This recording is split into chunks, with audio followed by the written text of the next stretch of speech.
Les amis, bienvenue, j'espère que vous allez bien, j'espère que vous êtes en forme. Pardonnez-moi, la semaine dernière, enfin du moins pendant toute la semaine, je n'ai pas été tellement présent sur YouTube. Oui, je suis tombé malade, voilà, le Doliprane a été mon meilleur ami pendant toute la semaine. Là, ça va beaucoup mieux, donc on va retourner dans le monde de la Formule 1. J'ai plein de choses à vous dire.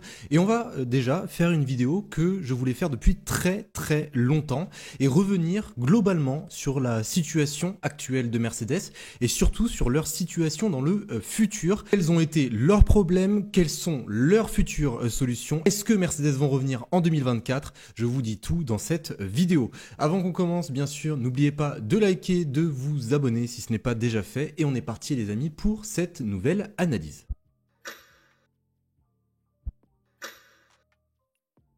Après 2 années consécutives, Mercedes ont toujours du mal à revenir sur la plus haute marche du podium. Il y a eu bien sûr cette victoire de George Russell au Grand Prix du Brésil 2022, mais depuis cela, on a des hauts, des bas, et on ne sait pas trop pourquoi. Mercedes se questionne énormément et à chaque week-end, on peut vraiment sentir le doute dans leur regard. Alors on l'a vu en 2022, la W13, ça n'a pas fonctionné. En 2023, le W14, c'est un petit peu mieux, mais c'est pas non plus la fête.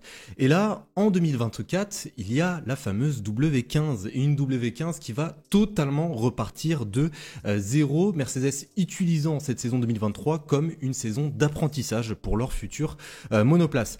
Mais avant de vous donner les solutions, revenons bien sûr sur les problèmes qu'ont pu rencontrer Mercedes lors de cette saison 2023 et même par le passé. Alors déjà, ça je pense que vous le savez déjà, désolé pour les fans de Mercedes, ça va faire un petit peu mal. Il n'y a pas eu de victoire depuis un an déjà, oui, puisque la dernière victoire remonte au Grand Prix du Brésil 2022. Ça doit peser bien sûr sur le moral de l'écurie. Hamilton d'ailleurs n'est plus monté sur la plus haute marche du podium depuis 2 ans, ce qui est quand même... bon, moi j'ai toujours du mal à m'y habituer, je sais pas vous, mais honnêtement, Lewis Hamilton, cette 104e je crois, oui, cette 104e victoire, elle a du mal à arriver pour le septuple champion du monde. Un concept également de zéro ponton qui n'a pas du tout fonctionné, voilà, un concept qui a été totalement modifié, changé, revisité dès le Grand Prix de Monaco cette saison. Mercedes se sont totalement trompés sur ce concept et il n'y a pas eu de surprise, les performances n'étaient vraiment pas au rendez-vous. Ils ont également perdu pas mal de personnes très très importantes, notamment dans le département aérodynamique. D'ailleurs, Mike Elliott, le créateur du concept du zéro pods et même qui était dans l'écurie depuis un certain temps, même depuis très très longtemps et qui a contribué aux nombreuses victoires de Mercedes par le passé, a démissionné il y a quelques temps de cela, il y a quelques semaines de cela, même pas quelques semaines, quelques jours pour tout vous dire.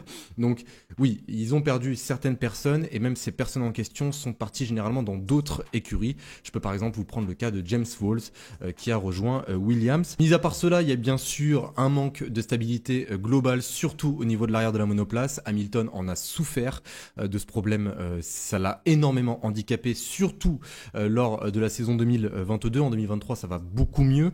Le marsouinage, j'espère que je l'ai bien dit, à chaque fois je galère sur ce mot, excusez-moi.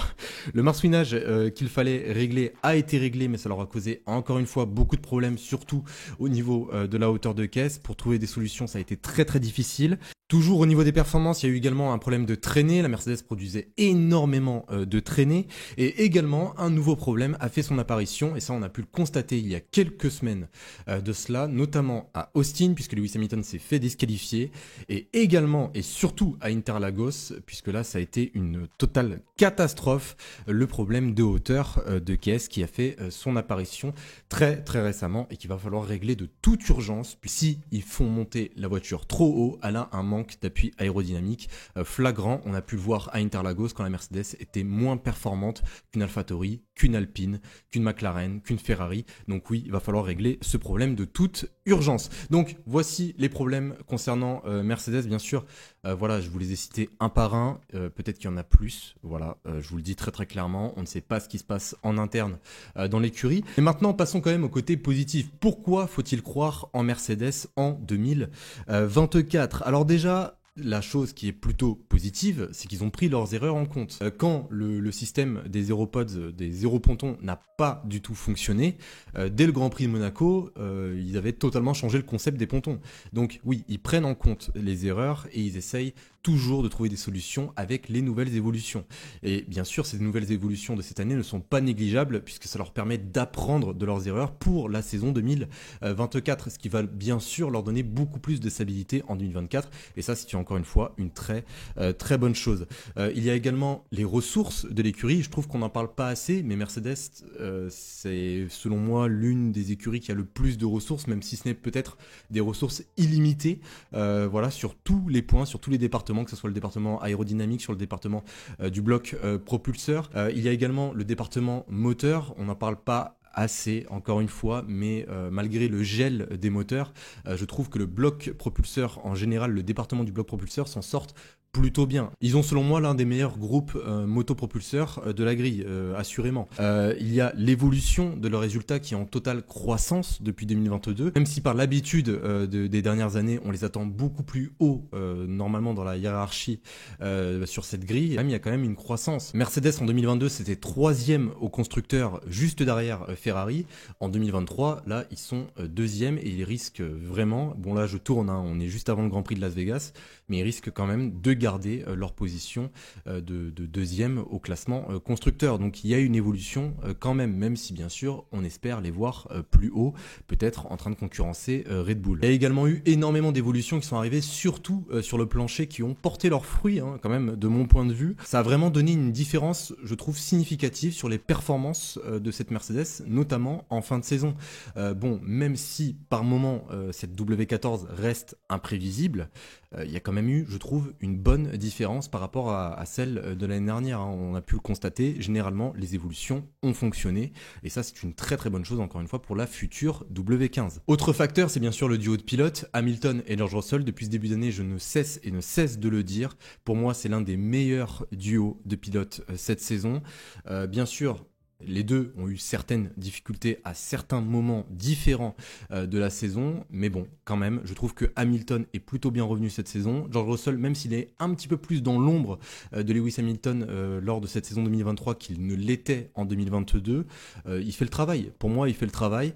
Ça reste l'un des deux meilleurs duos de pilotes, et en plus, ils ont re-signé avec Mercedes, qui permet encore une fois d'avoir une certaine stabilité au niveau des pilotes, et même de pouvoir concevoir un futur concept par rapport aux exigences par exemple de Lewis Hamilton, comme lui le demande depuis tellement longtemps. Donc oui, Lewis Hamilton, George Russell, c'est fait pour durer. Lewis Hamilton, plus besoin de le présenter. George Russell, c'est l'un des talents purs qui a émergé ces dernières années en Formule 1. Donc rien de mieux que d'apprendre aux côtés en plus d'un septuple champion du monde. Donc oui, je suis totalement pour ce duo de pilotes, sans oublier bien sûr la pièce maîtresse de Mercedes qui est selon moi Toto Wolff, qui est probablement l'un des acteurs, si ce n'est l'acteur le plus important dans la réussite probable de Mercedes à l'avenir. Alors maintenant les amis, pour finir, j'aimerais juste reprendre les propos de George Russell et également les propos de Toto Wolff qui nous parlent en fait de la voiture de 2024. Alors déjà, George Russell, il a cité lui-même concernant cette W15 « Nous essayons tellement de choses différentes et c'était plus de tests de quantité que de qualité. Et cette année, nous avons vraiment défini la direction que nous voulons prendre. Nous avons vérifié 3 fois nos processus avant la direction que nous avons prise et je suis convaincu que 12 mois plus tard, avec nos 2 années d'apprentissage, nous allons nous laisser surprendre par la W15 de 2024. Cela ne veut pas dire que nous aurons la voiture la plus rapide, mais cela signifie simplement que je ne pense pas que nous allons trébucher au premier obstacle. » Donc voici les amis les propos du pilote britannique qui reste, je trouve, très optimiste concernant cette W15. Maintenant, parlons également des propos de Toto Wolff. Toto Wolff, il a été très clair, c'est très court. Nous changeons complètement notre F1 pour 2024 parce que nous devons dépasser Red Bull et il nous manque encore une demi-seconde. Et nous n'y parvenons pas avec de simples développements ultérieurs. Nous mettons les briques en place avec eux. La direction est donnée pour la W15. Donc voici les propos de Toto Wolff qui nous confirme bien sûr que la direction de ce concept a bien été prise. Alors maintenant, je vais vous poser la fameuse question de cette vidéo. Est-ce que vous pensez bien sûr que Mercedes vont revenir en 2024? Mettez-moi comme d'habitude vos analyses dans les commentaires, j'adore vous lire. Moi, de mon avis personnel, je pense qu'ils vont revenir. Voilà, je pense véritablement que Mercedes va réussir à bien revenir en 2024. Après, à voir également comment les autres écuries vont se comporter, hein. Puis pour moi, ça ne dépend vraiment pas d'eux en fait. Eux, pour moi, ils peuvent revenir, ils peuvent aller chercher cette fameuse demi-seconde au tour, mais après ça dépend bien sûr de ce que font les autres. Et Red Bull, eux, à la différence de Mercedes, ils n'ont pas à créer un concept, puisque oui, Mercedes, eux, ils doivent créer un tout nouveau concept. Red Bull, eux, ils doivent juste le peaufiner, puisque leur concept est déjà pratiquement parfait sur tous les aspects, enfin du moins du point de vue de cette nouvelle réglementation. Donc oui, Mercedes peuvent revenir, Mercedes peuvent essayer d'aller chercher cette demi-seconde. Est-ce que ça suffira pour attraper Red Bull en 2024? Je ne suis pas devin, bien sûr, je ne peux pas vous le dire, mais je pense véritablement que Mercedes peuvent créer la surprise. Pour tout vous dire et pour être totalement honnête avec vous, j'ai moins de doutes concernant Mercedes que j'en ai par exemple pour Ferrari ou même pour McLaren. Vraiment, je sais qu'il y a eu un retour fulgurant de McLaren, mais je ne sais pas s'ils pourront avoir la possibilité de gagner en 2024. Tout comme Ferrari.